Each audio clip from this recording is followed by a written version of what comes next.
পৃথিবীর সবচেয়ে বড় সাপের খোঁজ পাওয়া গেল ইন্ডিয়াতে, যার দৈর্ঘ্য 50 ফুট আর ওজন 1000 কিলো। বিজ্ঞানীদের মতে মানব সভ্যতার ইতিহাসে এটাই সবচেয়ে বড় সাপ, যার আকার টিরেক্স ডাইনোসরের চেয়েও বড়। সাপ বললেই মনে পড়ে অ্যানাকোন্ডার কথা।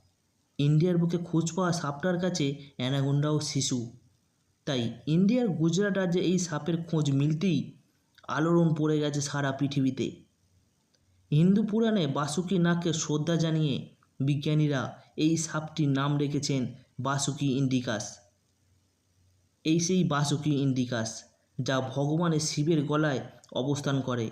আজ্ঞে হ্যাঁ, ঠিকই শুনেছেন, 50 ফুটের এই বাসুকি নাগ। আর এটা কোনো মিথ্যা গল্পকথা নয়। গুগল সার্চ করলেই এই শিহরণ জাগানো খবর দেখতে পাবেন আপনি। কিভাবে খোঁজ পাওয়া গেল এই সাপ